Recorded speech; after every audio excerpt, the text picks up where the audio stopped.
नमस्कार दोस्तों, हमारे चैनल में आपका हार्दिक स्वागत है। दान से संबंधित कुछ विशेष बातें बताने जा रहे हैं जो आपको ध्यान रखनी है। कुछ ऐसी चीजें जिनका हमें कभी दान नहीं करना चाहिए, अन्यथा इससे लाभ की बजाय हानि हो सकती है।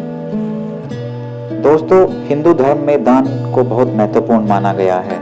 ऐसा माना जाता है कि हमें मनुष्य को अपने दुष्कर्मों के प्रभाव को कम करने के लिए दान बहुत जरूरी है।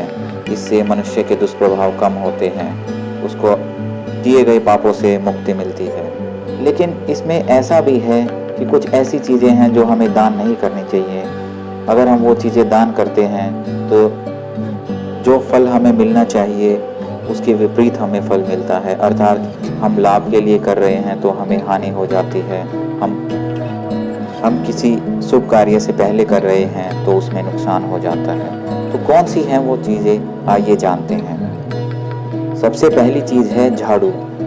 दोस्तों, झाड़ू कभी किसी को दान नहीं करना चाहिए। झाड़ू दान करने से घर में पैसा बिल्कुल नहीं टिकेगा और झाड़ू का दान करना बहुत ही अशुभ फलदायक माना गया है।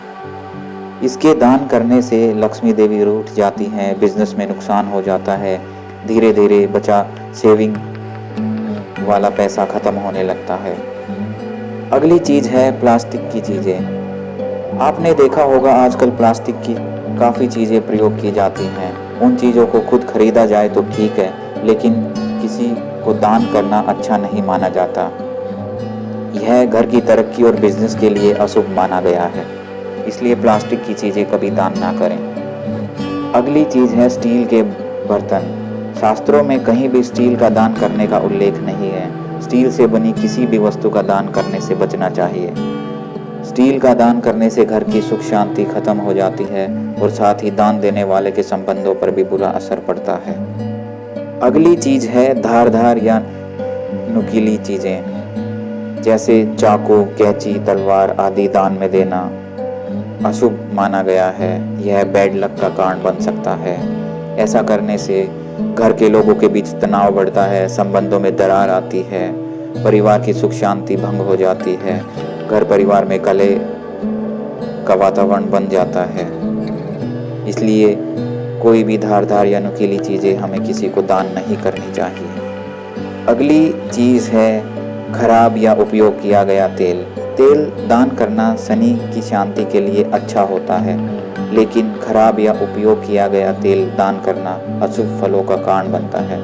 इससे घर में कलेश बढ़ता है, मुसीबतें आती हैं और शनिदेव खुश होने के बजाय नाराज होते हैं। और अगर एक बार शनिदेव नाराज हो गए तो व्यक्ति के जीवन में निराशा का माहौल हो जाता है।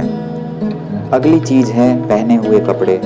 दोस्तों, किसी पंडित या संपन्न व्यक्ति को पुराने कपड़ों का दान देना अशुभ होता है। हालांकि किसी ज़रूरतमंद को ये दिए जा सकते हैं, लेकिन दान के रूप में नहीं। ऐसा करने से लक्ष्मी आपसे रूठ सकती है और आपको पैसों की परेशानी झेलनी पड़ सकती है। ध्यान रहे कि संपन्न व्यक्ति से हमारा मतलब है जिसके पास कपड़े, वस्त्र वगैरह खरीदने के पैसे हैं। हालांकि ज़रूरतमंद जो व्यक्ति होते हैं, जो हमारे आसपास होते हैं, जैसे कोई गरीब है या छोटे छोटे बच्चे हैं, उनको हम ये वस्त्र दे सकते हैं। उनको ऐसा करने से हम पर माँ लक्ष्मी की कृपा होती है। अगली चीज़ है बासी खाना। ताज़ा खाना दान करना अच्छा माना जाता है, लेकिन बासी खाना दान करना अशुभ माना जाता है। इसका कारण ये है कि बासी खाना दान करने से घर के सदस्य जिसको हमने दान किया है उसके बीमार होने का भी डर लगा रहता है और शास्त्रों में इसको अशुभ माना गया है। इसके साथ साथ ऐसा करने से मनुष्य विवादों में फंस सकता है और कोर्ट कचहरी का वातावरण भी बन सकता है। अगली चीज़ है फटे हुए ग्रंथ या कॉपी किताब। कॉपी किताब का दान करना अच्छा माना जाता है, लेकिन वे फटे हुए हों तो फिर उनका दान करने से बचना चाहिए। फटे हुए ग्रंथ या पुस्तकें दान करने से कामों में रुकावट आती है। दान देने वाला गलत फैसले ले सकता है, घर की सुख समृद्धि चली जाती है और पैसों का नुकसान हो जाता है। तो उम्मीद है दोस्तों आप इस जानकारी को अपने जीवन में भी अपनाएंगे और इसके साथ साथ अपने दोस्तों को, परिवार को इसके बारे में बताएंगे। आपसे हमारा निवेदन है कि अगर जानकारी अच्छी लगी तो इस वीडियो को लाइक करें और हमारे चैनल को सब्सक्राइब करें। धन्यवाद।